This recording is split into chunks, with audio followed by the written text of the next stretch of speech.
കഴിഞ്ഞോ? എന്തുകൊണ്ട് കഴിഞ്ഞില്ല? ആ കാക്ക തൗബ കൊണ്ട്. അതുകൊണ്ടാണ് പറയാൻ കഴിയാതെ പോയത്. ഒന്നുകിൽ മൂപ്പർ എന്ത് പറയണം? അത് അഭൗതിക തേട്ടമല്ല. അപ്പൊ അദ്ദേഹം പഴയ മുജാഹിദാവും.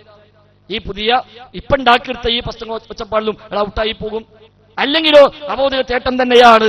അപ്പൊ ഖുറാഫയുടെ പറഞ്ഞ തൗഹീദ് ശരിയായി, അഭൗതിക തേട്ടമാകാം എന്ന് വരും. അല്ലെങ്കിലോ അങ്ങനെ ആയത്തനല്ലായിട്ട് ഒഴിവായി പോകണം. അത് സംവാദത്തിൽ പറ്റൂലല്ലോ. അപ്പൊ യഥാർത്ഥത്തിൽ ഇതൊരു തൗബന്റെ പ്രശ്നമല്ല ഞാൻ പറഞ്ഞത്. അവിടെ അങ്ങനെ വട്ടിയമ്പളത്ത് സമാധാനപ്പെടാൻ നോക്കണ്ട. ഇത്ര പച്ചയായി ജിന്നിനോട് പ്രാർത്ഥിക്കാം എന്ന് വാദിച്ചു, അത് ശിർക്കല്ലെന്ന് പറഞ്ഞു, അത് ഹറാമാണെന്ന് പറഞ്ഞു എന്ന് KNM മുൻ പ്രസിഡന്റ് TP അബ്ദുൽ കോയ മദനി സത്യധാര ദൈവാലികയിലും അതേപോലെ സമ്മേളന സുവനീറിലും എഴുതിവിടുന്നു.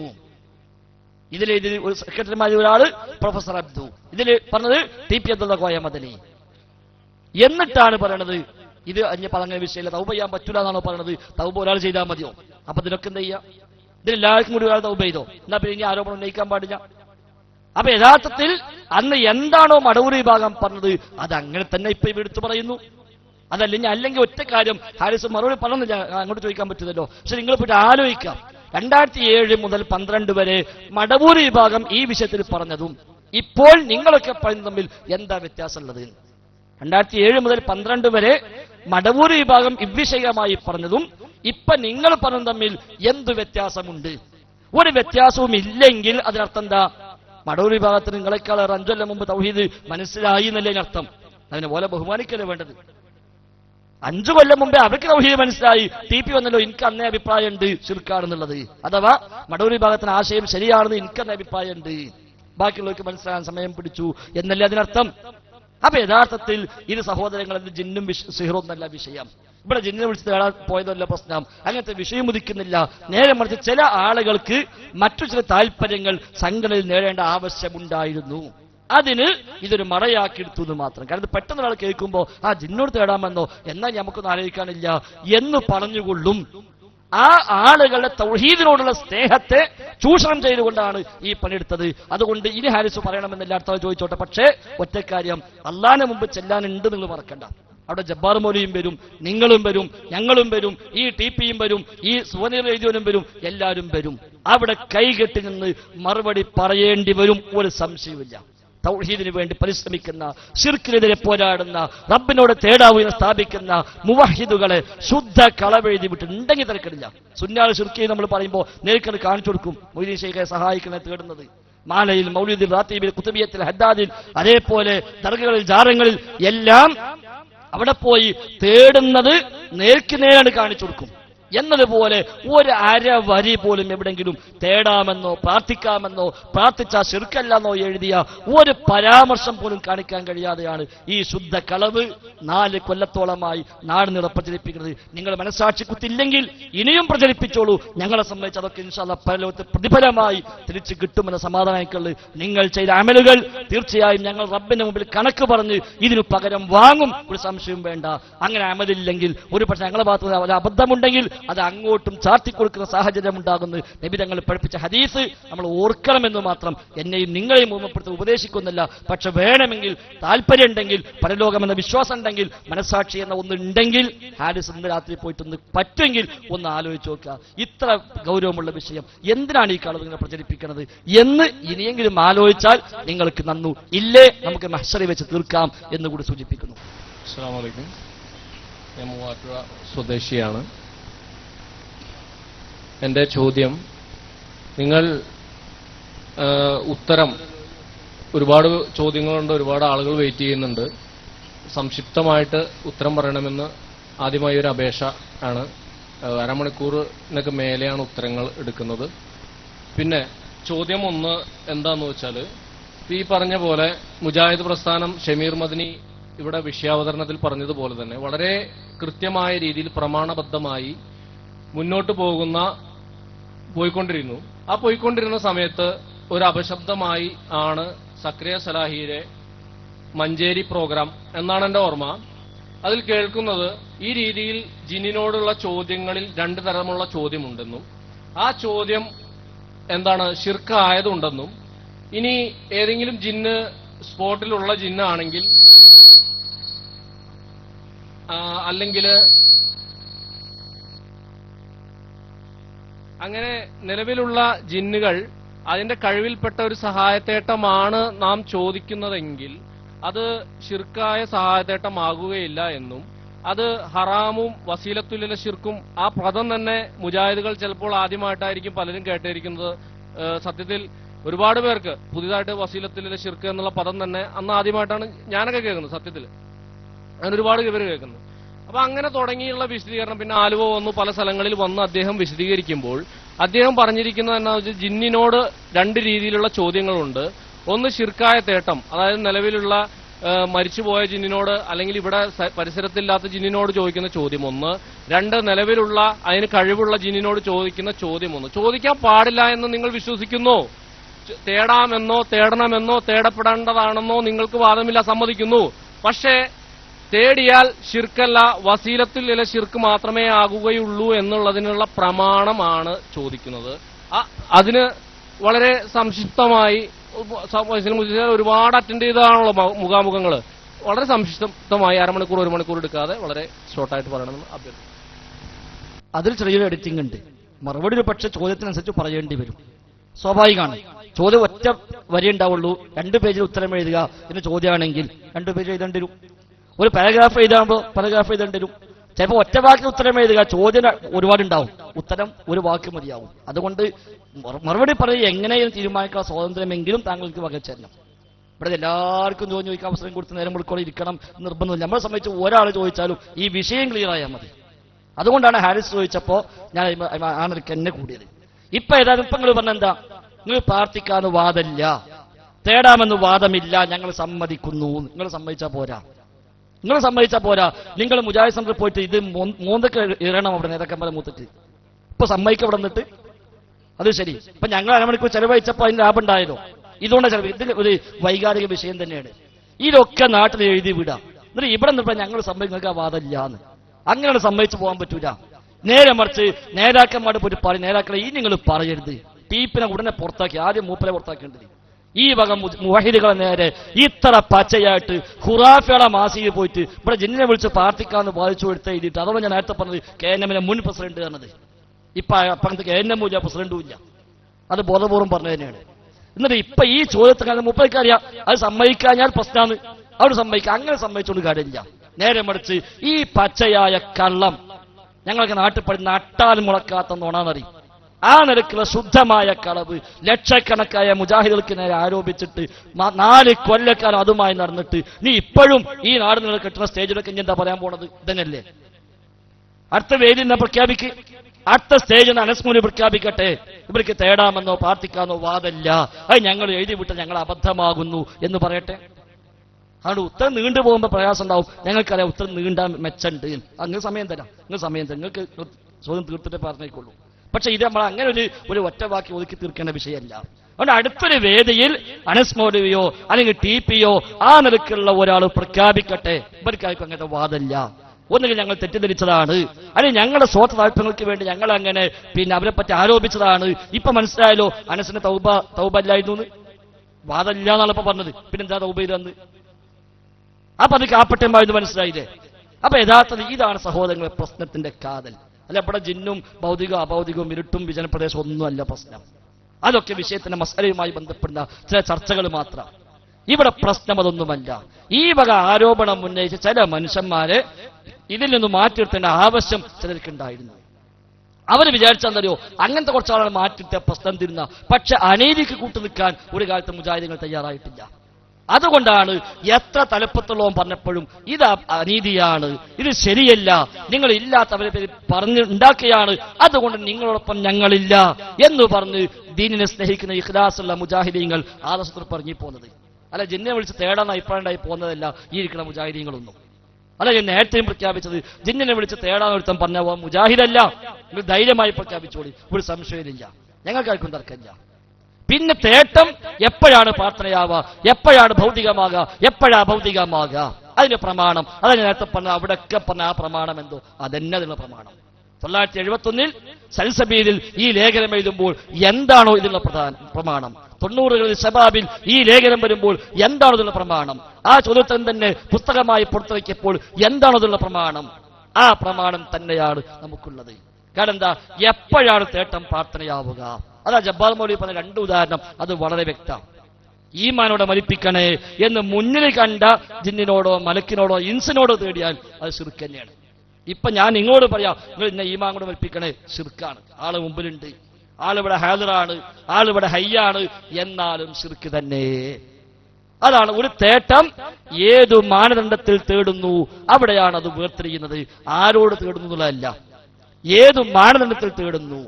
റബ്ബിന് മാത്രം സാധിക്കുന്ന, അള്ളാന്റെ കഴിവിൽ മാത്രം പെട്ട സൃഷ്ടികൾക്ക് കഴിവില്ലാത്ത കാര്യമാണോ എങ്കിൽ അത് ഏത് സൃഷ്ടിയോട് തേടിയും ശിർക്കാണ്. മുന്നിൽ കണ്ട കല്ലിനോട് തേടി ശിർക്കാണ്, മുന്നിൽ കണ്ട ഇൻസിനോട് തേടി ശിർക്കാണ്, ജാറത്തങ്ങൾ പോയി തേടി ശിർക്കാണ്, അതേപോലെ ഖബറാളിയോട് തേടി ശിർക്കാണ്, മലക്കിനോടോ ജിന്നിനോട് തേടി ശിർക്കാണ്, റബ്ബല്ലാത്ത ആരോട് തേടിയും ശിർക്കാണ്. അതാണ് ഇയ്യാക നഅ്ബുദു വ ഇയ്യാക നസ്തഈൻ. നിന്നെ മാത്രം ഞങ്ങൾ ആരാധിക്കുന്നു, നിന്നോട് മാത്രം ഞങ്ങൾ സഹായമർത്ഥിക്കുന്നു. ആ സഹായാർത്ഥന റബ്ബിനോടേ പാടുള്ളൂ. അത് ആരിലേക്ക് പോയാലും ശിർക്ക്. എന്നാൽ അതിൽ പെടാത്ത സഹായാർത്ഥന ഉണ്ട് എന്നതിൽ തർക്കമില്ലല്ലോ. അതാണ് വതആവനു അലൽ ബിർരി വത്തഖ്വ. നിങ്ങൾ പരസ്പരം പുണ്യത്തിലും നന്മയിലും സഹകരിക്കുക, സഹായം അങ്ങോട്ടും ഇങ്ങോട്ടും ചെയ്തുക. ഈ സഹായാർത്ഥന ശിർക്കല്ല. അത് ഇൻസിനോടായ ശിർക്കല്ലെങ്കിൽ ഇൻസല്ലാത്ത വേറെ പടപ്പിനോടാകുമ്പോൾ ശിർക്കാകും എന്ന് പറയാൻ മാനദണ്ഡമില്ല. ഒരേ തേട്ടം ഇൻസിനോടായ ശിർക്ക് കല്ലിനോടായ ശിർക്കല്ല, ഇൻസിനോടായ ശിർക്ക് പക്ഷിയോടായ ശിർക്കല്ല എന്ന ഒന്നില്ല. ഇവിടെ തേട്ടം ശിർക്കായ തേട്ടമാണോ, ഇൻസിനോടും ശിർക്ക്, ജിന്നിനോടും ശിർക്ക്, മലക്കിനോടും ശിർക്ക്, വായുവിനോടും ശിർക്ക്, സൂര്യനോടും ശിർക്ക്, ഏത് പടപ്പിനോടും ശിർക്ക്, അത് റബ്ബിനോടെ ആകാവൂ. അതാണ് മുൻഗാമികൾ പഠിപ്പിച്ച മാലാ യഖ്ദിറു അലൈഹി ഇല്ലല്ലാഹ്, അല്ലാഹുവിനല്ലാതെ മറ്റാർക്കും സാധിക്കാത്തത്. അതിനാണ് മലയാളത്തിൽ മുജാഹിദുകൾ പരിചയപ്പെടുത്തിയത് കാര്യകാല ബന്ധങ്ങൾക്ക് അതീതമായത്. ഈമാനോട് കൂടി മരിപ്പിക്കുക എന്നത് കാര്യകാല ബന്ധങ്ങൾക്ക് അതീതമാണ്. ഹിദായത്ത് ലഭിക്കുക കാര്യകാല ബന്ധങ്ങൾക്ക് അതീതമാണ്. രോഗം സുഖപ്പെടുത്തുക കാര്യകാല ബന്ധങ്ങൾക്ക് അതീതമാണ്. ദാഹം ശമിപ്പിക്കുക കാര്യകാല ബന്ധങ്ങൾക്ക് അതീതമാണ്. ഇങ്ങനെ റബ്ബിൽ നിന്ന് മാത്രം പ്രതീക്ഷിക്കേണ്ടുന്ന ഒരു സഹായം റബ്ബല്ലാത്തത് പ്രതീക്ഷിച്ചാൽ തന്നെ ശിർക്ക, തേടേണ്ട കാര്യമില്ല. പ്രതീക്ഷിച്ചാൽ തന്നെ ശിർക്ക്. എന്നാൽ കാര്യകാല ബന്ധങ്ങളുടെ അടിസ്ഥാനത്തിൽ ഈ ലോകത്ത് നടക്കുന്ന കാര്യങ്ങൾ അത് സൃഷ്ടിയിൽ പ്രതീക്ഷിച്ചാൽ ശിർക്കല്ല. ആ സഹായാർത്ഥന പരസ്പരം ചോദിക്കുമ്പോൾ ഹലാലായതുണ്ടാകും, ഹറാമായതുണ്ടാകും. എപ്പോഴും ഹറാമാവാ? തിന്മക്കാണോ ഹറാമായി മാറും. നന്മയിൽ മനുഷ്യന്മാർ തമ്മിലാണോ ഹലാലായി മാറും. അല്ല, ഹറാമിന്റെ വഴിയിലാണോ ഹറാമായി മാറും. പിന്നെ മൂപ്പര് പരാതി വസീയത്ത് ശിർക്ക് എന്നുള്ള പദം അദ്ദേഹമൊക്കെ ആദ്യമായിട്ട് കേൾക്കണം. അതിപ്പോ നിർവാഹമില്ല, അത് നമുക്ക് നിർവാഹമില്ല.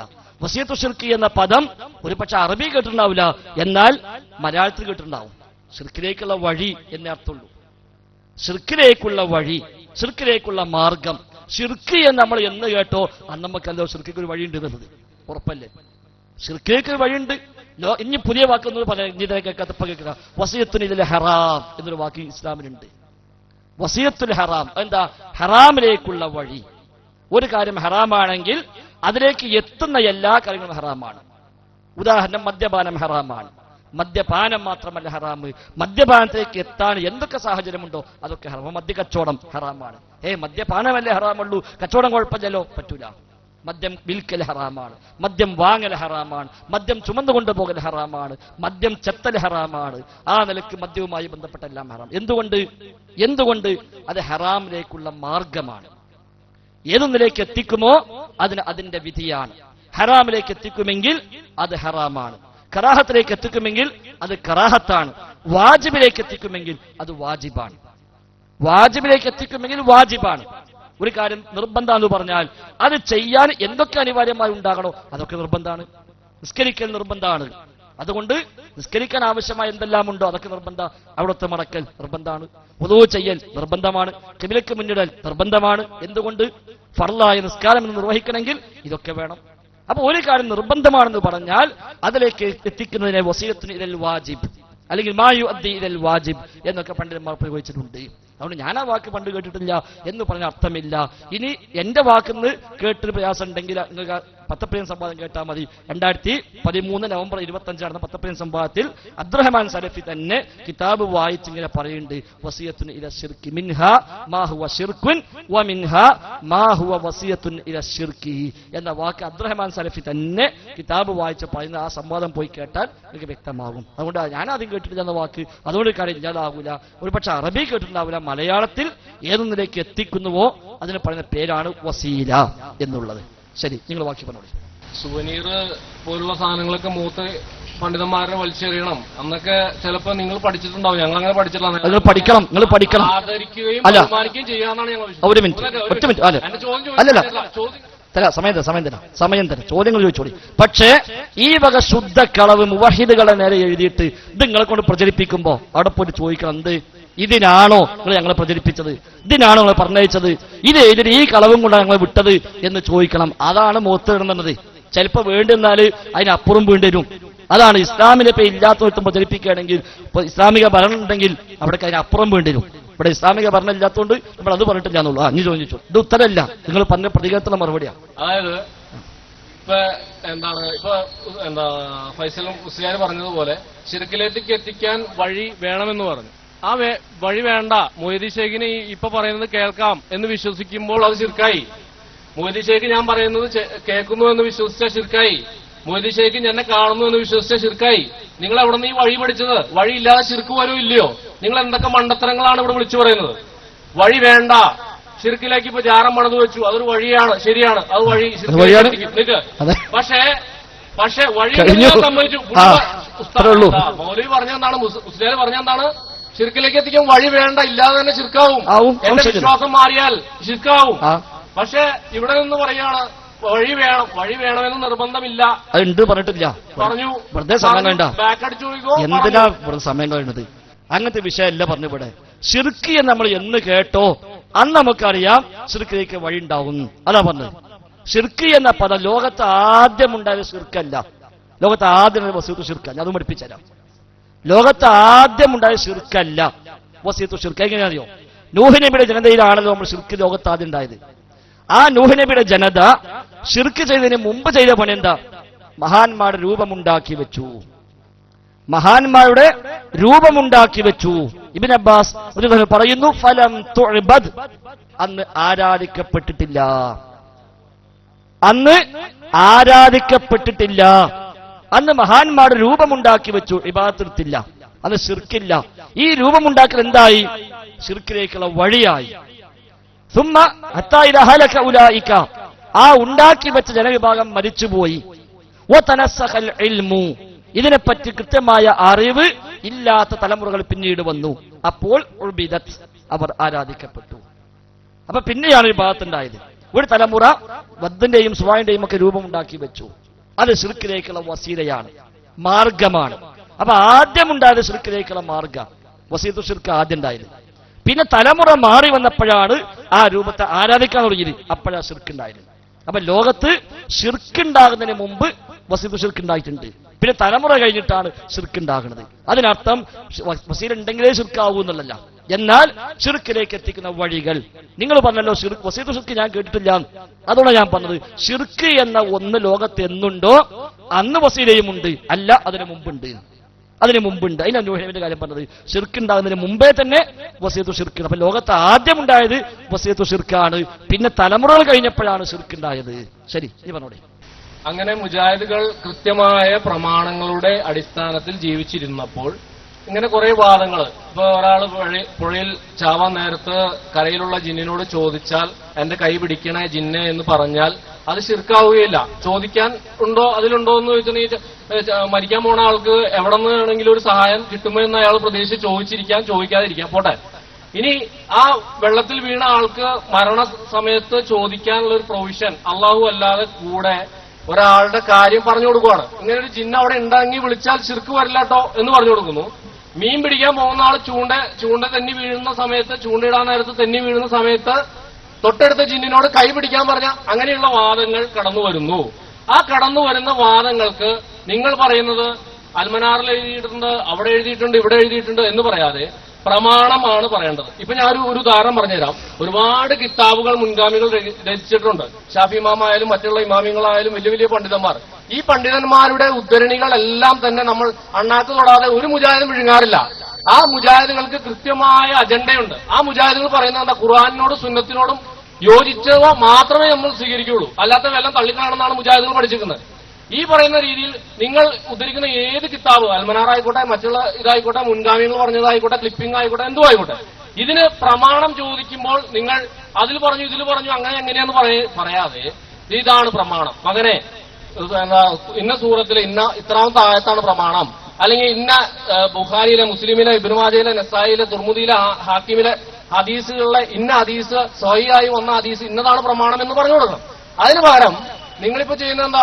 അവിടെ അങ്ങനെ അയാൾ പറഞ്ഞു, ഇയാൾ ഇങ്ങനെ പറഞ്ഞു, ഇതിങ്ങനെയായിരുന്നു, മറ്റത് അങ്ങനെയാണോ പറയേണ്ടത്? ഒരു മര്യാദ, ഇസ്ലാമിന്റെ മര്യാദ എന്താണ്? ഇസ്ലാമിക പ്രമാണങ്ങൾ കൊണ്ട് തെളിയിക്കൂ. നിങ്ങൾ ഇപ്പൊ പറഞ്ഞ ഉദ്ധരണികളിൽ ഏതാണ് പ്രമാണം വെച്ചിരിക്കുന്നത്? എന്താണ് ഹദീസ് കൊടുത്തിരിക്കുന്നത്? എന്താണ് ആയത്ത് കൊടുത്തിരിക്കുന്നത്? അത് പറഞ്ഞാൽ മതി. അപ്പൊ അതൊന്നും പ്രമാണമില്ലാത്തതാണ്. ഈ അൽമനാറും ഈ സൽസബിയിലും ഇതൊക്കെ പ്രമാണമില്ലാത്തതാണ് എന്നാണ് പറഞ്ഞത്. എന്നാണ് നിങ്ങൾ പറയുന്നത് 971 സൽസബിയിലും പ്രമാണമില്ല, അതേപോലെ 81 അൽമാലും പ്രമാണമില്ല, അതിന് ശേഷം എഴുതിയ ചെറിയമുണ്ടത്തിന് ശബാബിലും പ്രമാണമില്ല, ഈ പറഞ്ഞ പ്രസംഗത്തിലും ക്ലിപ്പിലും ഒന്നും പ്രമാണമില്ല എന്നാണോ? അങ്ങനെയാണെങ്കിൽ മുജാഹിദുകൾ എന്നോ വലിച്ചെറിയും. അതിനൊക്കെ പ്രമാണമുണ്ട്, അതിനെല്ലാം പ്രമാണമുണ്ട്. അതിനാണ് രണ്ടുദാഹരണം അനസ്മോലി എന്ന് പറഞ്ഞ അതിനകത്ത് കേൾപ്പിച്ചത്. അതോടെ ഞാൻ പറഞ്ഞത്, അന്നത് പറയാൻ ഏതു പ്രമാണമാണോ പറഞ്ഞത് അതേ പ്രമാണം തന്നെ ഇപ്പോഴും സ്വീകാര്യമാണ്. അതുകൊണ്ട് ഓരോ വാക്കൊന്നും വലിച്ചെറിയണ്ട, അവരെ വാക്കൊന്നും വലിച്ചെറിയണ്ട. അവരൊക്കെ പറഞ്ഞ പ്രമാണത്തിന്റെ അടിസ്ഥാനത്തിൽ മാത്രമാണ്. പ്രമാണത്തിന്റെ അടിസ്ഥാനത്തിൽ മാത്രം. എപ്പോഴാണ് ഒരു ദുആ ആവുക, എപ്പോഴാണ് ദുആ അല്ലാത്തതാവുക, എപ്പോഴാണ് ഇസ്തിആനത്ത് റബ്ബിനോട് മാത്രമുള്ളതാവുക, എപ്പോഴാണ് അല്ലാത്തുള്ളതായി മാറുക എന്നത് മുജാഹിദ് പ്രസ്ഥാനം 100 കൊല്ലം KM മൗലവി മുതൽ ഇങ്ങോട്ടുള്ള നേതാക്കന്മാരും അല്ലാത്തവരും എഴുതിയും പ്രസംഗിച്ചും പഠിപ്പിച്ചതാണ്. അതൊന്നും പ്രമാണമില്ലാതെയാണ് പറഞ്ഞത് എന്ന് പറയാൻ ഞങ്ങൾക്ക് ധൈര്യമില്ല. പ്രമാണമില്ലാതെ പറഞ്ഞാൽ സ്വീകരിക്കേണ്ട ബാധ്യത ശരി തന്നെ. പക്ഷേ മുജാഹിദ് പ്രസ്ഥാനം ഔദ്യോഗികമായി 100 കൊല്ലം പറഞ്ഞത് ഇപ്പൊ ഇങ്ങനെ എണ്ണി വായിച്ചപ്പോൾ പറയാം ആര് പറഞ്ഞാൽ സ്വീകരിക്കേണ്ട ബാധ്യത നമുക്കില്ല. ഇനി നിങ്ങൾ ആരുതാ സ്വീകരിക്കുക? ഇനി ആരുതാ സ്വീകരിക്കുക? എവിടുന്നാ സ്വീകരിക്കുക? ഈ 100 കൊല്ലം അതാണ് ഞാൻ നേരത്തെ പറഞ്ഞത്. ഈ പുതിയ വാദത്തിലൂടെ എത്തിപ്പെടുന്നത് 100 കൊല്ലം മുജാഹിദ് പ്രസ്ഥാനം പറഞ്ഞ തൗഹീദ് തെറ്റായിരുന്നു എന്ന് പറയേണ്ടി വരും. ഖുറാഫികൾ പറഞ്ഞത് ശരിയാന്ന് പറയേണ്ടി വരും. കാരണം എന്താ? അമ്പലക്കടവ് പറഞ്ഞു, അതാണല്ലോ ഇപ്പൊ ഇയാളും പറഞ്ഞത്. അപ്പൊ 100 കൊല്ലം മുജാഹിദീങ്ങൾ പറഞ്ഞത് ശരിയായിരുന്നില്ല, അഭൗതികമായ സഹായം റബ്ബല്ലാത്തോലും ചെയ്യും എന്ന സമസ്തക്കാരുടെ വാദമായിരുന്നു ശരി എന്ന് പറയേണ്ടി വരും ഈ ദുരന്തത്തിലൂടെ. അതെ, പ്രമാണത്തുള്ള സ്നേഹമല്ല അവിടെ. അതുകൊണ്ടാണ് പറഞ്ഞത്. അതിനാണ് അനസ്മോലി രണ്ടുദാനം പറഞ്ഞത്. ഒന്ന് ഹാജറ ബീവിയുടെ സംഭവം, സുഹൃത്തെ കേട്ടോളി. ഹാജറ ബീവിയുടെ സംഭവം ഇമാം ബുഖാരി ഉദ്ധരിച്ചതാണ്. ആ സംഭവമാണ് അനസ്മോലവിയും അബ്ദുറഹ്മാൻ സലഫിയും പറഞ്ഞത്. ജിദ്ദ പ്രസംഗത്തിൽ അബ്ദുറഹ്മാൻ സലഫി പറഞ്ഞു, അനസ്മോലവി ഒരുപാട് സ്ഥലങ്ങളിൽ പറഞ്ഞു, ഒരു ആലപ്പുഴ മാത്രമൊന്നുമില്ല, ഒരുപാട് വേദികളിൽ അതെടുത്തു പറഞ്ഞുകൊണ്ട് പറഞ്ഞു അത് പ്രമാണമാണ്. സ്വഹീഹ് ബുഖാരി എന്നാണ് ആ സംഭവം. നബി സ്വല്ലല്ലാഹു അലൈഹി വസല്ലം തങ്ങളാണ് നമുക്കിത് പഠിപ്പിച്ചത്. അത് മുജാഹിദ് പ്രസ്ഥാനം എടുത്തു പറഞ്ഞിട്ട് പറഞ്ഞ് അതല്ലെങ്കിൽ അത് നമുക്ക് എന്താ ന്യായം പറയാം? അതല്ലാന്ന് കൂട്ടുക, എല്ലാം ശിർക്കാണ് കൂട്ടുക. എങ്കിൽ ഹാജറ ബീവി ആ ചെയ്ത സംഭവം ശിർക്കാണ് എന്നല്ലേ പറയേണ്ടി വരിക? ഹാജറ ബീവിയുടെ ആ വിളി അത് ശിർക്കാണ് എന്ന് പറയേണ്ടി വരില്ലേ? ഖുറാഫികൾ നേരത്തെ ചോദിച്ചാൽ പറഞ്ഞല്ലോ സുലൈമാൻ നബിയുടെ വിഷയം. AP അബ്ദുൽ ഖാദിർ മൗലവി തന്റെ ചോദ്യങ്ങളും മറുപടി എന്ന പുസ്തകത്തിൽ എഴുതി, ഇവിടെ ജിന്നിന്റെ കഴിവിൽപ്പെട്ടതാണ് ചോദ്യത്തിന്റെ ആധാരം, അഭൗതികതയുടെ പ്രശ്നമേ ഇല്ല. ജിന്നിന്റെ കഴിവിൽപ്പെട്ടതാണ് സഹായത്തിന് ആധാരമായി പറഞ്ഞിരിക്കുന്നത്. അവിടെ അഭൗതികതയുടെ പ്രശ്നമേ ഇല്ല. ഏത്? സുലൈമാൻ നബിയുടെ വിഷയത്തിൽ. സുലൈമാൻ നബി സ്വല്ലല്ലാഹു അലൈഹി വസല്ലം തേടിയ, അവരോട് ചോദിച്ച ആ ചോദ്യത്തിന് AP അബ്ദുൽ ഖാദിർ മൗലവി മറുപടി പറയാ, അത് അഭൗതികതയുടെ പ്രശ്നമേ ഉദിക്കുന്നില്ല. കാരണം എന്താ? ജിന്നിന്റെ കഴിവിൽപ്പെട്ട കാര്യമാണ് അവിടെ ചോദ്യത്തിന് ആധാരമായി പറഞ്ഞിരിക്കുന്നത്. അതിനെന്താണോ പ്രമാണം ആ പ്രമാണം തന്നെ. അതല്ലാന്ന് വന്നാൽ ഈ സമസ്തക്കാർ പറഞ്ഞ തൗഹീദായിരുന്നു ശരി, മുജാഹിദ് പ്രസ്ഥാനം 100 കൊല്ലം പറഞ്ഞ തെറ്റായിരുന്നു എന്ന് സമ്മതിക്കലായി മാറും. അതാണ് ഇപ്പൊ വ്യംഗ്യമായി ഉണ്ടായത്. ഇതൊന്നും നമുക്ക് വാദകമല്ല. അൽമാൻ അങ്ങനെ പറഞ്ഞു, സൽസബിൽ ഇങ്ങനെ പറഞ്ഞു, അതൊന്നും പറയണ്ട. ഇമാം ഷാഫി പറഞ്ഞാൽ പോലും തെളിവില്ലെങ്കിൽ സ്വീകരിക്കൂല. അതിനർത്ഥം എന്താണ്? ഈ എഴുതിയൊക്കെ തെളിവില്ലാതെയാണെന്നല്ലേ? ഞങ്ങൾക്ക് പറയാൻ ധൈര്യമില്ല. ഞങ്ങൾ പറയുന്നു ഈ പറഞ്ഞതൊക്കെ തെളിവുണ്ടായി തന്നെയാണ്. ഇനി അവരുടെയൊക്കെ അടിസ്ഥാനമായി നമ്മൾ മനസ്സിലാക്കേണ്ടതാ, ഇതൊക്കെ പിന്നെയാണ് ഈ പുഴക്കാരിയും ചൂണ്ടലും ഇതൊക്കെ പിന്നെയാണ് വന്നത്. അതുകൊണ്ടല്ലല്ലോ പ്രശ്നം ഉണ്ടായത്, അതുകൊണ്ടല്ലല്ലോ പുറത്താക്കിയത് ചൂണ്ടലിടാൻ പോയിട്ടാണോ, പുറത്താക്കിയത് പുഴക്കരിയെ പോയിട്ടാണോ, അതോ മറ്റു വല്ലതുമായിരുന്നു? അവിടെയാണ് ആശ്രയ പിടിക്കേണ്ടത്. അതെന്താ വരാത്തത്? പുഴക്കരയും ചൂണ്ടലിടതൊക്കെ പിന്നെ വന്നതാണ്. അതിനു മുമ്പാണിത് ഈ പ്രശ്നമൊക്കെ ഉണ്ടായത്. പറച്ചിൽ കേട്ടതൊന്നും അതുവരെ യാതൊരു കുഴപ്പമില്ല. ഈ ഒരു ഉദാഹരണം വന്നപ്പോഴാണ് പ്രശ്നം ഉണ്ടായി തോന്നിപ്പോവുക. അതിനു മുമ്പേ തന്നെ ഇസ്ലാഹി മാസിക പൊക്കിപ്പിടിച്ചിട്ട് മടവൂർ വിഭാഗം പറഞ്ഞ അതേ ആശയം എടുത്തു പറയുകയും ബഹുമാനായ ജബ്ബാർ മൗലവിയെ പറ്റി മക്കയിൽ വിഗ്രഹാരാധനക്ക് തുടക്കമിട്ട അംർ ബിൻ ലുഹയ്യിനോടാണ് അദ്ദേഹത്തെ ഉപമിച്ചത്. നഊദുബില്ല. മക്കയിൽ വിഗ്രഹാരാധന തുടങ്ങിവെച്ച ഒന്നാമത്തെ നേതാവാണ് അംർ ബിൻ ലുഹയ്യ്. ആ അംർ ബിൻ ലുഹയ്യിനോട് ഹനീഫ് കായക്കൂടിയാണ് അബ്ദുൽ ജബ്ബാർ മൗലവി ഉപമിച്ചത്. വിഗ്രഹം സ്ഥാപിച്ച, കഅബാലയത്തിൽ ആദ്യമായി വിഗ്രഹം സ്ഥാപിച്ച കൊടും മുശ്രിക്കിനോട് ഈ ജബ്ബാർ മൗലവിയെ ഉപയോഗിച്ചുകൊണ്ടാണ് ഇവിടെ പ്രശ്നം കൊണ്ടുവരുന്നത്. അല്ലാതെ പുഴക്കര പറഞ്ഞിട്ടല്ല, ചൂണ്ടിൽ പറഞ്ഞിട്ടല്ല. അത് പിന്നെ അതിന് വന്ന വിഷയമാണ്. അതുകൊണ്ട് അതിലേക്ക് പോകരുത്. നേരെ മറിച്ച് ഇത് രണ്ടും മുഴങ്ങി നിൽക്കുന്നുണ്ട്, ഇതിവിടെ മുഴങ്ങി നിൽക്കുന്നുണ്ട്. ഇതിനാണ് പറഞ്ഞത് പ്രാർത്ഥിക്കാം എന്ന് വാദമുണ്ടായി. പ്രാർത്ഥിച്ച ശിർക്കല്ല എന്ന് പറഞ്ഞു, ഹറാമ് മാത്രമാകൂ എന്ന് പറഞ്ഞു. അവിടെ തന്നെയാണ് മർമ്മം കിടക്കുന്നത്. അതുകൊണ്ട് ഇപ്പൊ നിങ്ങളത് സമ്മതിച്ചു, അൽഹംദുലില്ലാ. ഇനി ഔദ്യോഗികമായി KNM പ്രഖ്യാപനം ഉണ്ടായാൽ മതി, ഇങ്ങനെ ആർക്കും വാദമില്ല, അത് ഞങ്ങൾ അവരെ പേര് കളവ് പറഞ്ഞതാകുന്നു എന്ന് ഔദ്യോഗികമായി TPO അല്ലെങ്കിൽ അതിന്റെ താഴെയുള്ള ആരെങ്കിലും ഒക്കെ പറഞ്ഞാൽ ആ പ്രശ്നത്തിന് പരിഹാരം ഒരു പരിധി വരെ ആകും. പിന്നെ ചൂണ്ടലിടുന്നത് മറ്റൊക്കെ നമുക്ക് എല്ലാം ഇപ്പൊ തീരുമാനമാകും. ഇതാണ് അടിസ്ഥാനം എന്നാണ് സൂചിപ്പിക്കാനുള്ളത്.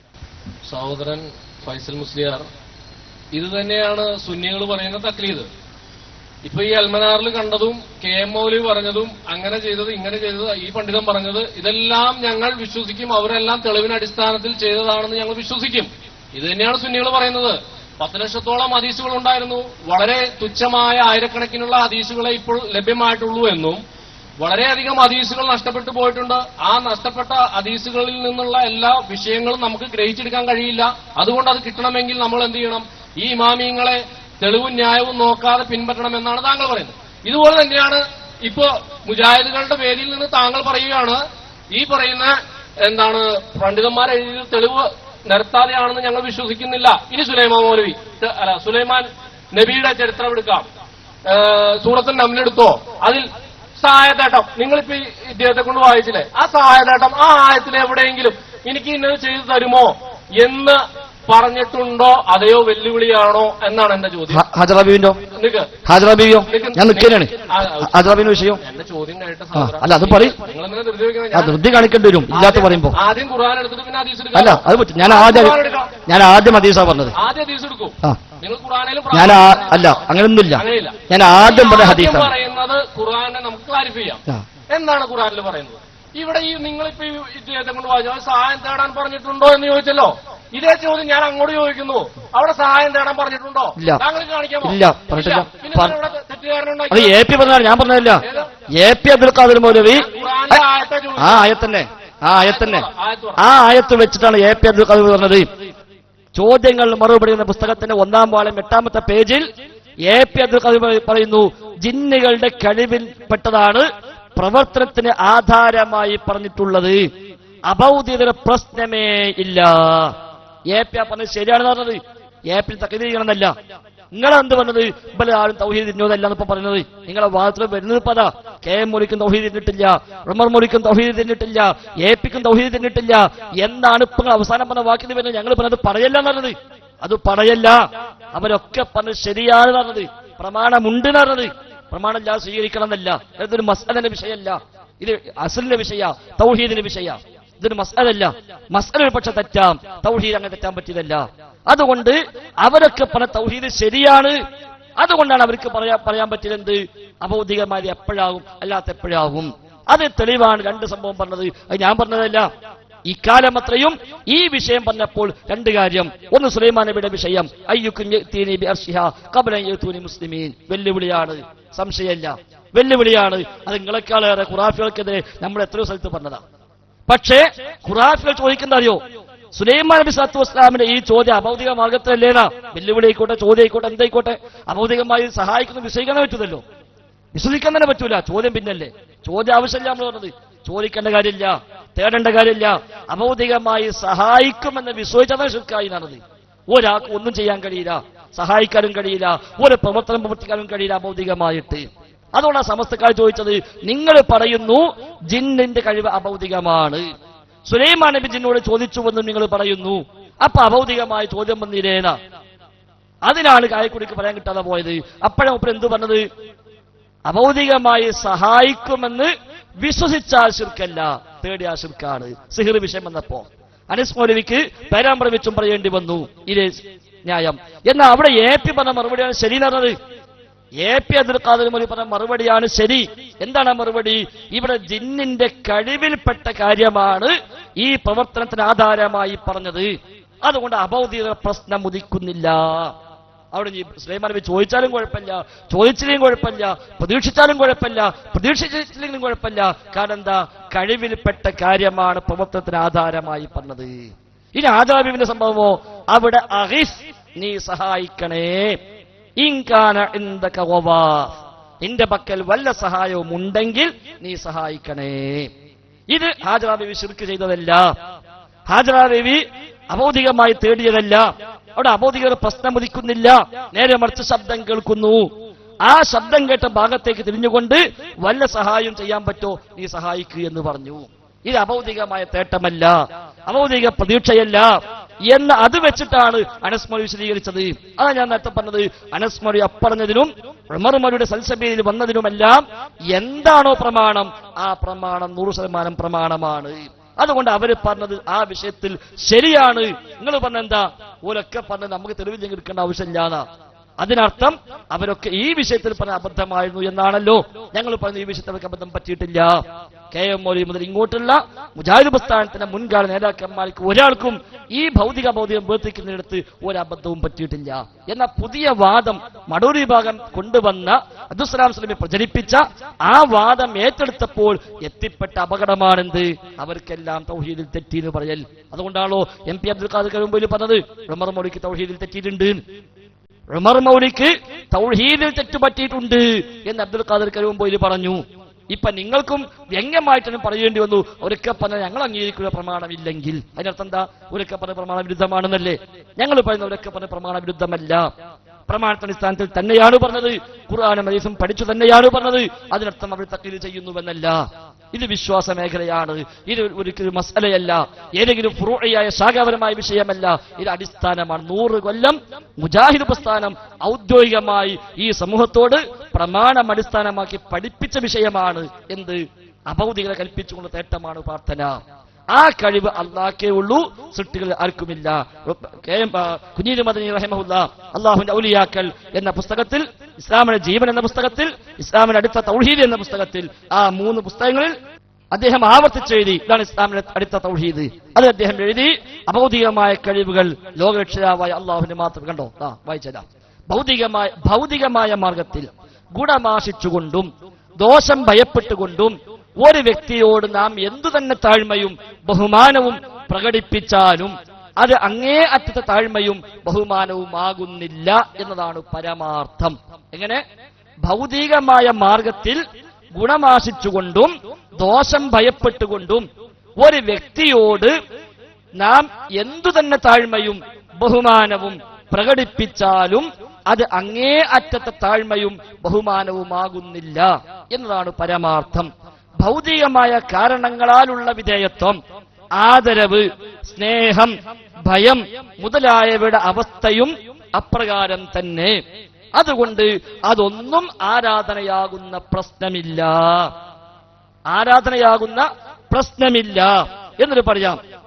ചുരുക്കത്തിൽ അഭൗതികമായ മാർഗത്തിൽ ഗുണവും ദോഷവും വരുത്താനുള്ള കഴിവ് ഒരു വ്യക്തിക്കോ ശക്തിക്കോ, വ്യക്തിക്ക് മാത്രമല്ല, ഒരു വ്യക്തിക്കോ ശക്തിക്കോ വസ്തുവിനോ ഉണ്ടെന്ന് വിശ്വസിച്ചുകൊണ്ട് ആ വ്യക്തിയുടെയോ ശക്തിയുടെയോ വസ്തുവിന്റെയോ നേരെ വെച്ച് പുലർത്തുന്ന താഴ്മ, വിധേയത്വം, ആദരവ്, സ്നേഹം, ബഹുമാനം, ഭയം, അവയവങ്ങളുടെ ചലനം എന്നിവയെല്ലാം ആരാധനയാണ്. കണ്ടോ, തേട്ടം മാത്രമല്ല.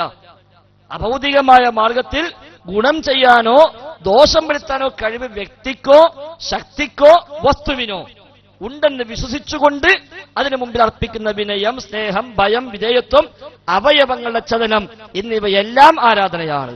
അവയെല്ലാം പ്രാർത്ഥന ഉൾക്കൊള്ളുന്ന കർമ്മങ്ങളാണ്. എന്നാൽ ആ വിധത്തിലുള്ള കഴിവ് ലോകരക്ഷിതാവായ അള്ളാഹുവിന് മാത്രമേയുള്ളൂ. അഭൗതികമായ കഴിവ് ലോകരക്ഷിതാവായ അള്ളാഹുവിന് മാത്രമേയുള്ളൂ. അവന്റെ സൃഷ്ടികളിൽ ഒരാൾക്കും ആ കഴിവില്ല. മനുഷ്യന്മാർക്കെന്നല്ല, അവന്റെ സൃഷ്ടികളിൽ ഒരാൾക്കും ആ കഴിവില്ല. അതുകൊണ്ട് ആരാധകർഹൻ അള്ളാഹു മാത്രമാണ്. അതാണ് തൗഹീദ്, അതാണ് ലാ ഇലാഹ ഇല്ലല്ലാഹ് റഹിമഹുല്ലാഹ്. കണ്ടോ എത്ര വ്യക്തമാണ്. അപ്പൊ ഒരു വ്യക്തിക്കും ഒരു ശക്തിക്കും അഭൗതികമായ കഴിവില്ല, അള്ളാഹ്ക്ക് മാത്രമേ ഉള്ളൂ. അത് ഉണ്ട് എന്ന് എപ്പ വിശ്വാസം വരുന്നുവോ അവിടെ തേട് ഇല്ലെങ്കിൽ പോലും ശിർക്കായി. തേടേണ്ട കാര്യമില്ല. തേട് ഇല്ലെങ്കിൽ പോലും ആ വിശ്വാസം വന്നാൽ തന്നെ അത് ശിർക്കായി മാറി. അതാണ് പി.കെ. മൂസ മൗലവി പറഞ്ഞത്. എന്താ? അപ്പോൾ അഭൗതികമായ മാർഗങ്ങളിലൂടെ സൃഷ്ടികൾക്ക് ഗുണമോ ദോഷമോ വരുത്തി തീർക്കുവാൻ ആരെങ്കിലും ഏതെങ്കിലും വിധേന സാധിക്കുമെന്ന് വിചാരിച്ചു കഴിഞ്ഞാൽ ആ വിചാരവും ആ വിശ്വാസവും പ്രവൃത്തികളും തൗഹീദിനെതിരായി ഭവിക്കുന്നു, അല്ലെങ്കിൽ ശിർക്കായി തീരുന്നു. അഭൗതിക മാർഗത്തിൽ ഗുണം ചെയ്യാനോ ദോഷം വരുത്താനോ ഏതെങ്കിലും സൃഷ്ടിക്ക് കഴിയും എന്ന് വിശ്വസിച്ചാൽ തന്നെ ശിർക്കായില്ല.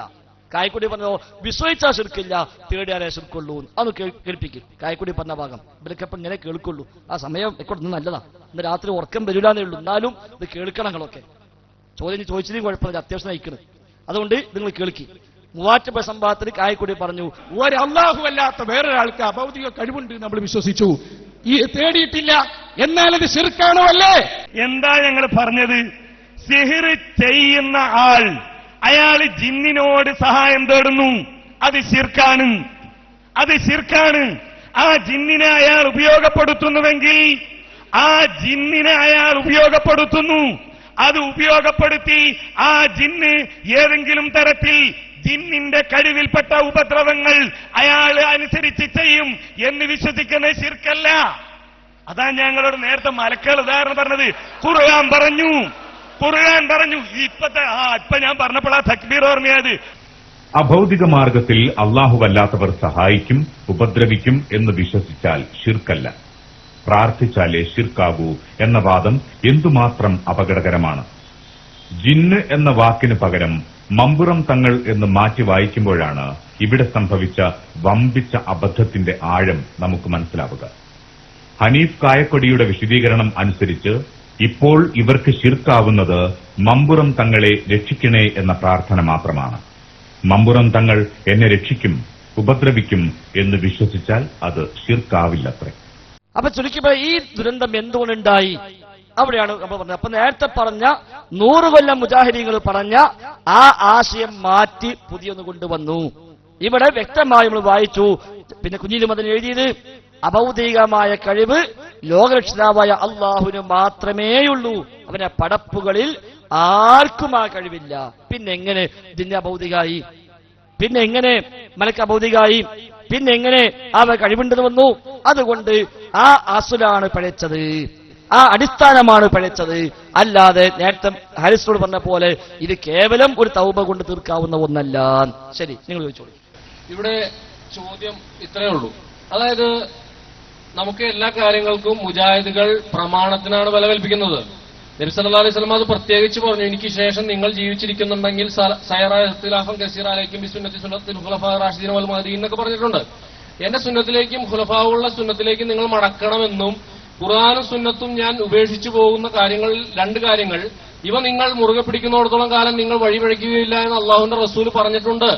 അതനുസരിച്ചാണ് നമ്മൾ പ്രമാണബദ്ധമായിട്ടാണ് കാര്യങ്ങൾ ചോദിക്കുന്നത്. നിങ്ങൾ പറഞ്ഞു, ഈ പറഞ്ഞ പോലെ സൂറത്ത് നംലിലെ 37-ാമത്തെ ആയത്ത് വിശദീകരിച്ചുകൊണ്ട് നിങ്ങൾ പറഞ്ഞു അതിൽ സുലൈമാൻ നബി ചോദിച്ചു എന്ന് പറഞ്ഞു. ഞാൻ പറഞ്ഞു ചോദിച്ചിട്ടില്ല എന്ന് പറഞ്ഞു. നിങ്ങൾ അവിടെ നിന്ന് തിരുത്തി ചോദിച്ചിട്ടില്ല എന്ന് സമ്മതിച്ചു.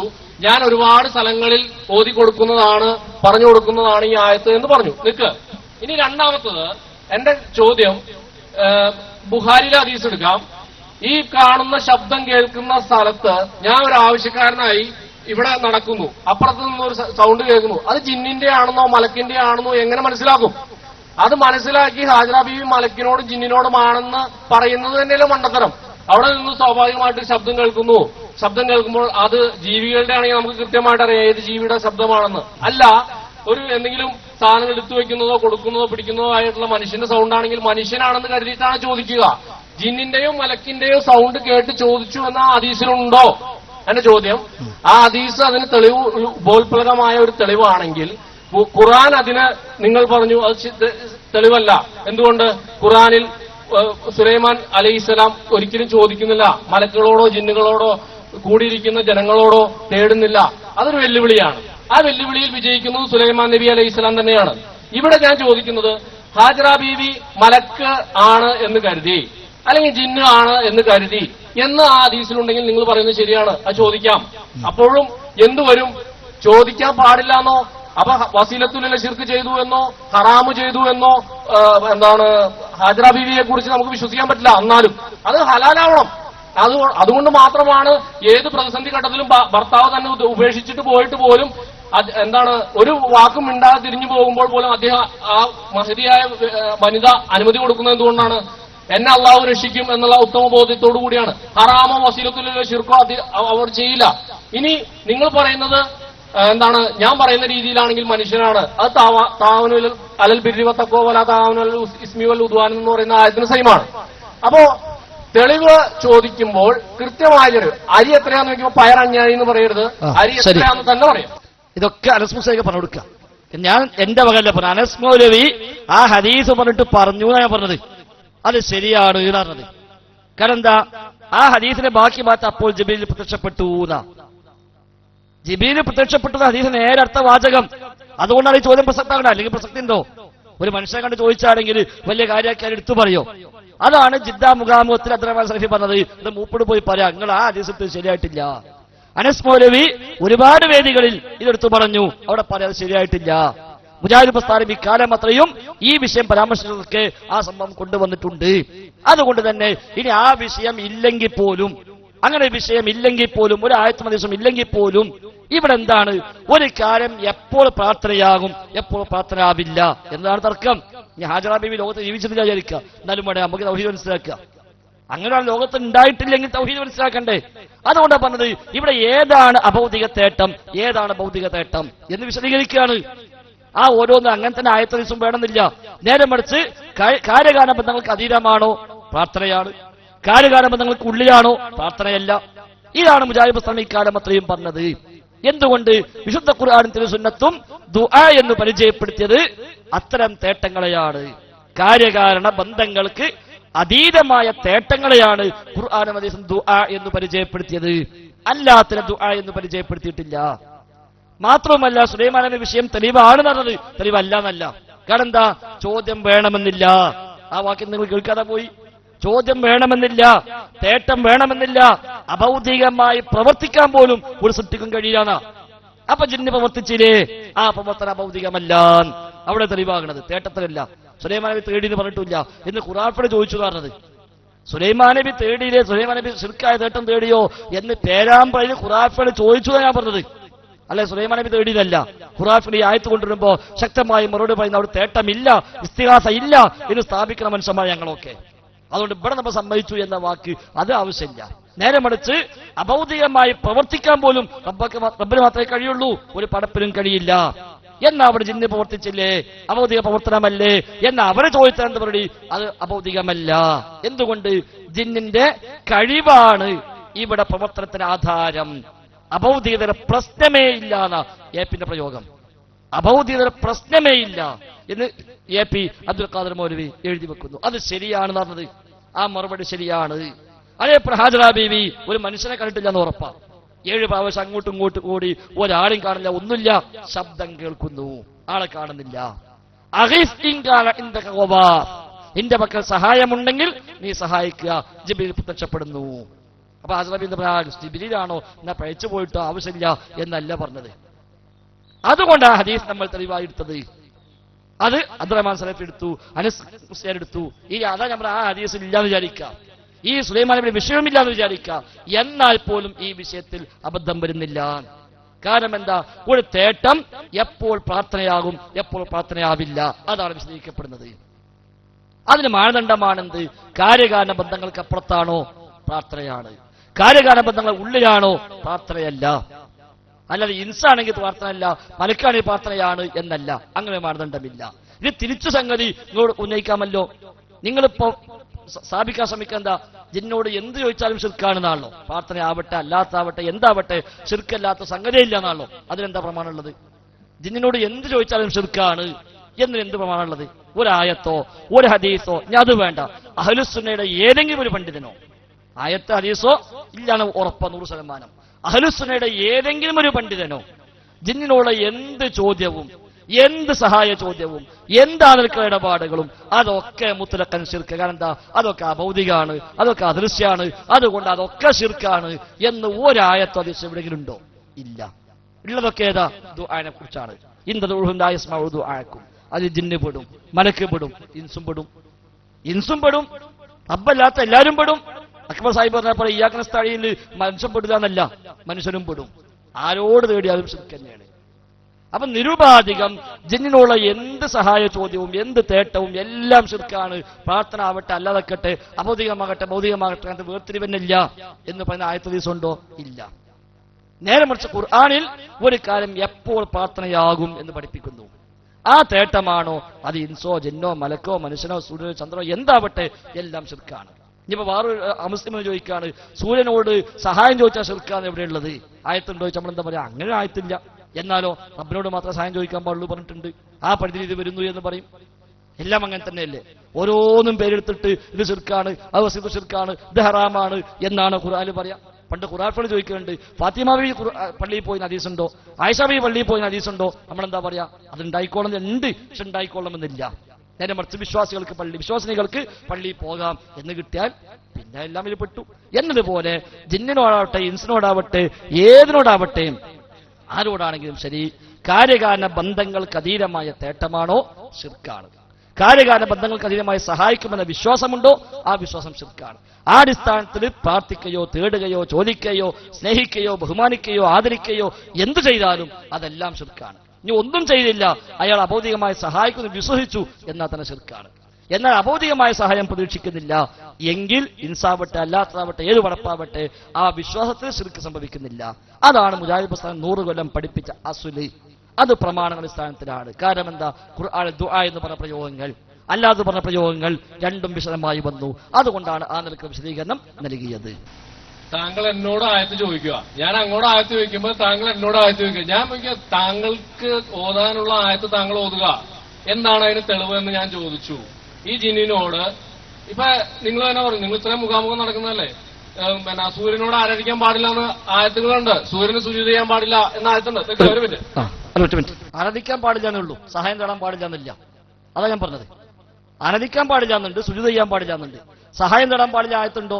ഒരു അമുസ്ലിമിന് ചോദിക്കുക, അങ്ങനെ ആയത്തെന്ന് വെച്ചാൽ ഇല്ല എന്നാല് എന്നാ തേടാന്നാണോ? അല്ലല്ലോ. ഞാൻ അത് കാണിച്ചു കൊടുക്കുമ്പോൾ ചന്ദ്രനോട് തേടാൻ പാടില്ല എന്നുണ്ടോ? അതില്ല, എന്നാ തേടാന്നാണോ?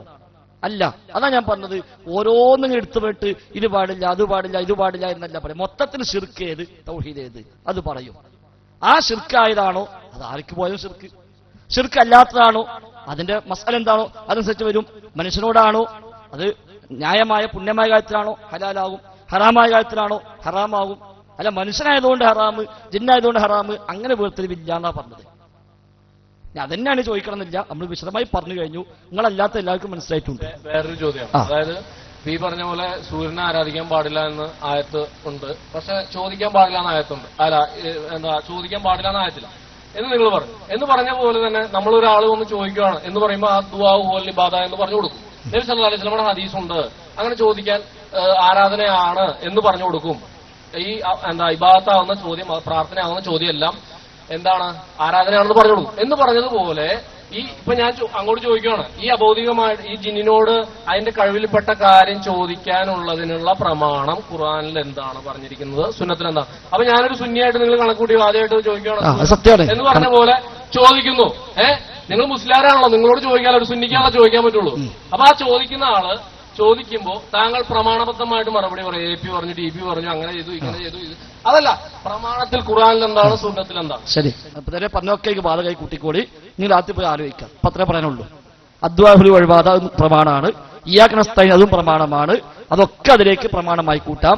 എപിയും ടിപിയും പറഞ്ഞതെല്ലാം പ്രമാണബദ്ധമാണ് അവിഷയത്തിൽ. എന്നാൽ ടിപി അത് മാറ്റി, അനസത് മാറ്റി, അവിടെയാണ് പ്രസന്റ് ആയത്. ശരി. അസ്സലാമു അലൈക്കും വറഹ്മത്തുള്ളാഹി വബറകാതുഹു. അഊദുബില്ലാഹി മിനശ് ശൈത്വാനിർ റജീം. ബിസ്മില്ലാഹിർ റഹ്മാനിർ റഹീം. ഇയ്യാക നഅ്ബുദു വ ഇയ്യാക നസ്തഈൻ, അതാണല്ലോ കാതൽ. ഇവിടെ ഈ ആയത്തിനെ ഉദ്ധരിച്ചുകൊണ്ട് അമാനി മൗലവിയുടെ തഫ്സീറിൽ കൊടുത്തിരിക്കുന്ന ഒരു ഉദ്ധരണി വായിക്കാം. സാധാരണഗതിയിൽ സ്വന്തം കഴിവിലോ മനുഷ്യ കഴിവിലോ പെട്ടതായി കരുതപ്പെടുന്ന കാര്യങ്ങളും ഇതിൽ നിന്ന് ഒഴിവല്ല. ഇയ്യാക നസ്തഈനിന് കൊടുത്തിരിക്കുന്ന വിവരണമാണ് അമാനി മൗലവിയുടെ തഫ്സീറിൽ. സാധാരണഗതിയിൽ സ്വന്തം കഴിവിലോ മനുഷ്യ കഴിവിലോ പെട്ടതായി കരുതപ്പെടുന്ന കാര്യങ്ങളും ഇതിൽ നിന്ന് ഒഴിവല്ല. ഉദാഹരണം പറയുന്നുണ്ട്. പേന, അല്പം മഷി, കടലാസ്, ഒരു കത്തെഴുതാൻ ഒറ്റ നോട്ടത്തിൽ ഇത്രയുമേ ആവശ്യമുള്ളൂ. എന്നാൽ ആ പേന കയ്യിലെടുക്കുവാൻ, അത് പിടിച്ചെഴുതുവാൻ, കാര്യങ്ങൾ മനസ്സിൽ തോന്നുവാൻ, വാക്കുകൾ ഓർമ്മ വരാൻ എന്ന് വേണ്ട ഇതുപോലെ ധാരാളം കാര്യങ്ങൾക്ക് അയാൾക്ക് സാധിക്കേണ്ടതുണ്ട്. ഈ ഒരു കൈക്ക് വിറയൽ, ഒരു വേദന, ഒരുപക്ഷെ ഇതിൽ നിന്നെല്ലാം സുരക്ഷിതമായിരിക്കണം. അത് അള്ളാഹുവിൽ നിന്നാണ് കിട്ടേണ്ടത്. ഇങ്ങനെ വരുമ്പോൾ മനുഷ്യന് കഴിയുന്നുവെന്ന് നമുക്ക് നേരിട്ട് തോന്നുന്ന കാര്യം, അതും മനുഷ്യ കഴിവിൽ പെടാത്തതുമായ കാര്യങ്ങൾക്ക് വേണ്ടിയുള്ള എല്ലാ സഹായ തേട്ടത്തിനും ഒരുപോലെ ഉപയോഗിക്കുന്ന പ്രാർത്ഥനയാണിത് എന്ന് മനസ്സിലാക്കാം. അത് എത്ര നിസ്സാരമാവട്ടെ, ഒരു കല്ലെടുക്കുന്നതാകട്ടെ, ഒരു പേന കൊണ്ട് എഴുതുന്നതാവട്ടെ, എത്ര നിസ്സാരമാവട്ടെ. ചുരുക്കി ചോദിക്കും. വീണ്ടും അമാനി മൗലവിയുടെ തഫ്സീറിൽ പറയുന്നു, സൃഷ്ടികളുടെ കഴിവിൽ പെടാത്തതും അള്ളാഹുവിൽ നിന്ന് അദൃശ്യമായി മാത്രം ലഭിക്കുന്നതുമായ സഹായമാണ് ഇവിടെ ഉദ്ദേശം. അപ്പോ സൃഷ്ടികളുടെ കഴിവിൽ പെടാത്ത കാര്യം, അതായത് ഒരു കൈക്കൽ വിറയൽ വരാൻ പാടില്ല നമ്മൾ പേന കൊണ്ട് എഴുതുമ്പോ. അതല്ലെങ്കിൽ അതുപോലെയുള്ള കാര്യങ്ങൾ അള്ളാഹുവിൽ നിന്ന് കിട്ടേണ്ടുന്ന നിഅമത്തുകൾ, ആ നിഅമത്തുകളാണ് സൃഷ്ടികളുടെ കഴിവിൽ പെടാത്തത്. ജിന്നുകളെ കുറിച്ച്, ശൈത്താനുകളെ കുറിച്ചും, ഹാറൂത്തും മാറൂത്തും മലക്കുകളെ കുറിച്ചും ഈ തഫ്സീറിൽ തന്നെ പറയുന്നുണ്ട്, അവർക്ക് എന്റെ അനുവാദമില്ലാതെ ഒന്നും തന്നെ ചെയ്യാൻ കഴിയുകയില്ല എന്ന്. പിശാചിനാകട്ടെ മലക്കുകൾക്കാകട്ടെ എന്റെ അനുവാദമില്ലാതെ ഒന്നും തന്നെ ചെയ്യാൻ കഴിയുകയില്ല എന്നും പറയുന്നു. അത് സൂറ ബഖറയുടെ 102-ാമത്തെ ആയത്തിന്റെ തഫ്സീറിലും സൂറ ഇസ്രായിന്റെ 65-ാമത്തെ ആയത്തിന്റെ തഫ്സീറിലുമാണ് ഇങ്ങനെ പറഞ്ഞിരിക്കുന്നത്. ഇങ്ങനെ വരുമ്പോ ജിന്നിനോ അല്ലെങ്കിൽ മലക്കിനോ അള്ളാഹു അനുവാദം കൊടുക്കാത്ത സമയങ്ങളിൽ അതിന് കഴിവില്ല. അപ്പൊ സൃഷ്ടികളുടെ കഴിവില്ലാത്ത സമയമുണ്ടോ ഇല്ലേ എന്ന് നമുക്കറിയില്ല. സൃഷ്ടികളുടെ കഴിവ് എപ്പോഴാണ് ഉണ്ടാകുന്നത്, എപ്പോഴാണ് ഇല്ലാതാകുന്നത് നമുക്കറിയില്ല. അപ്പൊ അങ്ങനെ വരുമ്പോ ഈ സൃഷ്ടികളുടെ കഴിവിൽ പെടാത്ത കാര്യം, അപ്പൊ ഇവിടെ ശിർക്കാണെന്ന് അമാനികളുടെ തഫ്സീറിൽ പറഞ്ഞിരിക്കുന്ന ഒരു കാര്യം, ശിർക്കാണെന്ന് പറഞ്ഞിരിക്കുന്ന ഒരു കാര്യം, സൃഷ്ടികളുടെ കഴിവിൽ പെടാത്തതും അള്ളാഹുവിൽ നിന്ന് അദൃശ്യമായി മാത്രം ലഭിക്കുന്നതുമായത് ശിർക്കാണ്. അമാനികളുടെ തഫ്സീറിൽ പറഞ്ഞാണ്. അപ്പൊ സൃഷ്ടികളുടെ കഴിവിൽ പെട്ടിട്ടില്ലാതെ ജിന്നിന് സഹായിക്കുവാനുള്ള കഴിവുണ്ട് എന്ന് നമുക്ക് പഠിപ്പിക്കപ്പെട്ടിട്ടില്ല. പിശാചിന് ബുദ്ധിമുട്ടിക്കാനുള്ള അല്ലെങ്കിൽ ഉറു വരുത്തുവാനുള്ള കഴിവുണ്ടെന്ന് പഠിപ്പിക്കപ്പെട്ടിട്ടുണ്ട്. അത് അല്ലാഹു തആല നേരിട്ട് കൊടുത്തതാണ്, ഇബ്ലീസിന് കൊടുത്തതാണ്. മലക്കിന്റെ വിഷയമുണ്ട്. ജിന്നുകൾക്ക് സഹായിക്കുവാനുള്ള കഴിവുണ്ട് എന്ന് പഠിപ്പിക്കപ്പെട്ടിട്ടില്ല. അപ്പൊ അങ്ങനെ വരുമ്പോ ആ പഠിപ്പിക്കപ്പെടാത്ത വിഷയം, അതല്ലെങ്കിൽ ഈ ജിന്ന് അള്ളാഹു കൊടുക്കാത്ത ആ കഴിവ്, സൃഷ്ടികളുടെ കഴിവിൽ പെടാത്തത് എന്ന് പറഞ്ഞ ഒന്നാമത്തെ കാര്യം പൂർണ്ണമായി. ഇനി രണ്ടാമത്തെ കാര്യം അള്ളാഹുവിൽ നിന്ന് അദൃശ്യമായി മാത്രം ലഭിക്കുന്നത് ജിന്നുകളുടെ സഹായം. ജിന്നുകളുടെ സഹായം മനുഷ്യനെ സംബന്ധിച്ചിടത്തോളം അദൃശ്യമാണെന്ന് താങ്കൾ തന്നെ പറഞ്ഞിട്ടുണ്ട്. കൊഴിച്ചിന സംവാദത്തിന്റെ സംവാദ വ്യവസ്ഥ എഴുതുമ്പോ എനിക്കറിയില്ല, ഞാൻ കേട്ടതിന്റെ തെറ്റായിരിക്കാം, തെറ്റാണ്. മനുഷ്യനെ സംബന്ധിച്ചിടത്തോളം ജിന്ന് അദൃശ്യമല്ല, അതല്ല ജിന്നുകളുടെ സഹായം അദൃശ്യമായിട്ടില്ല. ഞാൻ അദൃശ്യം അങ്ങനെയല്ല ഞാൻ ചോദിച്ചത്, ഞാൻ അങ്ങനെയല്ല പറഞ്ഞത്. മനുഷ്യനെ സംബന്ധിച്ചിടത്തോളം ജിന്ന് അദൃശ്യമാണ് എന്ന് താങ്കൾ പറഞ്ഞു. നിങ്ങൾ പറഞ്ഞ സഹായത്തിന്റെ കാര്യമാണ്, അത് തെറ്റിദ്ധരിക്കും, കുഴപ്പമില്ല, ആയിക്കോട്ടെ. നിങ്ങൾ ചോദ്യം ചോദിക്കും. അപ്പോ മനുഷ്യനെ സംബന്ധിച്ചിടത്തോളം അദൃശ്യമായ ജിന്ന്, ആ ജിന്ന് അവിടെ അദൃശ്യതയും വന്നു മനുഷ്യനെ സംബന്ധിച്ചിടത്തോളം. ചോദ്യം പറയും. അപ്പൊ ഇങ്ങനെ വരുമ്പോ ഈ രണ്ട് കാര്യങ്ങളും പൂർണ്ണമായി. അപ്പോ അതവിടെ ശിർക്കല്ലേ എന്നാണ് എന്റെ ചോദ്യം. അള്ളാഹുവിന്റെ കഴിവിൽ പങ്കുവെക്കലല്ലേ അത്? കാരണം അള്ളാഹുവിനോട് മാത്രം ചോദിക്കേണ്ടുന്ന ഒരു ചോദ്യമല്ലേ അത്? ശരി. അപ്പൊ സൃഷ്ടികളെ കഴിവിൽ പെടാത്ത കാര്യം എന്ന് പറഞ്ഞതുകൊണ്ട് ജിന്നിന് അങ്ങനെ കഴിവുണ്ട് വന്നിട്ടില്ലല്ലോ, അതുകൊണ്ട് എന്ത് ചോദിച്ചാലും ശിർക്കാവണ്ടേ എന്നാണ് ഇപ്പോൾ ചോദ്യത്തിനാകത്തുക, അല്ലേ? ശരി. അപ്പൊ മലക്കൾ സഹായിക്കും എന്ന കാര്യം നേരത്തെ ചോദിച്ച ഹാരിസ് പറഞ്ഞു, മലക്കൾ സഹായിക്കും. അപ്പൊ പിന്നെ മലക്കളോട് ചോദിച്ചാൽ എല്ലാം ശിർക്കാവൂല എന്ന് നമ്മൾ തിരിച്ചു പറയേണ്ടി വരും. അപ്പോ അല്ല,